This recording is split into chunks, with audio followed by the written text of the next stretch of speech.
project, I'm building a second Opti-Plexer head.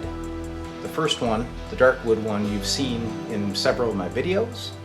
So I'm getting ready to build the fleet. So the next one is in process, which is the upper light wood colored cabinet. So to ensure your project goes smooth, the first thing, obviously, you should have a schematic, so you know what you're going to build. Secondly, you're going to choose the proper size chassis. Okay, and what I do is I grab my chassis, tear the plastic open, and I fill it up. I build my kit. So I got my power transformer, my output transformer, choke, miscellaneous tube sockets, etc. So I make sure I got all my parts available. And then of course, it's always nice if you have an amp that you've already built that you can model it after. But the other thing that I always do too is I have a pre-punched laser engraved panel, so I know exactly where my controls are going to go. First step is to mark your controls locations, and the best way to do that is with your laser engraved front panel.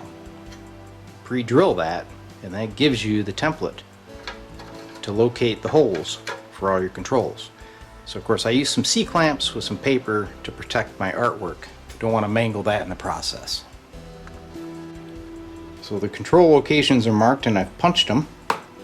Next step, I take a very fine center drill and I do the initial drilling with that, because that drill won't dance around on you. If you use something too big, it will, and then you're going to mess up your locations. Well, if you don't already own one, I'd highly recommend that you buy a stepper bit for drilling these holes in your chassis.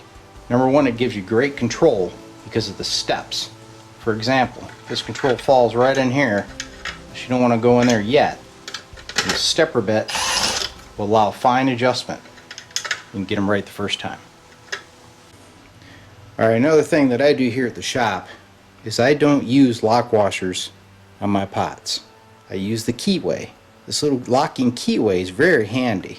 What you do is you say, okay, I want my pot to sit like this with my terminals down. So you see the keyways on this side. So take your pot, put it in the hole, and you can use the pot to mark the spot for the keyway. This will save you having to fool around with lock washers, which are notorious for coming loose and then your pots spin. This is a foolproof method. Here's the pot installed. You can see the keyway poking through. Now when you install your front panel, these do poke up a little bit. You'll have to grind that off. But the rewards outweigh using lock washers. So let's go over some layout basics. My controls are mounted up, as you can see. This is my input jack over here. This is my power switch over here. So when you lay out your chassis, obviously if your power switch is here, you don't want your power transformer on the opposite side. You want him in line and close to the power switch to keep the AC over here. Now here's the rectifier tube location. If you look here, this is my choke, this is my output transformer. Kind of put them in line. Same with your signals. You're going to come in, going to go through the preamp tube, inverter, and then over to the output tubes. So here's a common mistake that I can save you the pain of making. You see your output transformer. You want him on the opposite side of your output tubes. That way, of course, your speaker outs can easily go to the jacks behind them, right? But the other thing that's critical is these leads, where your high voltage is going to these output tubes, you don't want those leads near this input jack. If you do, you're going to have all kinds of squeals and feedback, and it's going to drive you nuts.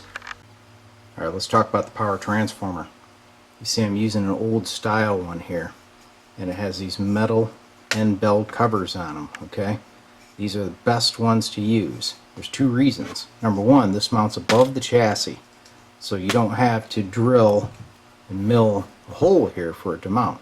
So that's one advantage of this type transformer. The other reason is these metal bell ends protect your amp from stray magnetism. If you're to use some of these style transformers where you just have the paper covering, that inductance can run wild over your chassis, and you're going to have some nasty low-level hum that you'll never get rid of. Alright, so the other question I had people ask me is, why aluminum chassis rather than metal? Well, the reason is obvious. An aluminum chassis will not propagate magnetism across the skin and get into your preamp signals, whereas a metal chassis will. The layout configuration of an aluminum chassis is much easier than a metal chassis, because with metal ones you never know where those magnetic fields are going to go and mess with you. So I'd highly recommend sticking to aluminum chassis. So to simplify layout, what I do is I always scribe a line midway horizontally and vertically, and that gives me some points where I can center things up. Like in this case, my choke is centered, and then you just place your power and your output transformers on either side. Preamp tubes right there. And then what I try to do is center up my rectifier tube on the transformer so it looks kind of nice. The only thing you want to make sure of is that your transformers have enough edge clearance here so they don't hit your cabinet when you install them. Other than that, there's no rocket science here. So I've got all my holes drilled out. Next step, of course, you want to go in here and deburr. You don't want a bunch of that nasty aluminum in there to get in your way. Mission complete. Chassis all set. Tube lineup is going to be a pair of 6AQ5s, 6AV6 inverter, 12AX7, 6CA4 rectifier. Here's your power transformer, choke, output transformer, controls of course. And underside, add a few more terminal boards and should be ready to wire. So although this new amp build is for an Opti-Plex, if you follow the basic rules that I just showed you, you can build about any amp on any chassis. Just make sure you use aluminum. Take your time. Have fun. Hope you enjoyed the video.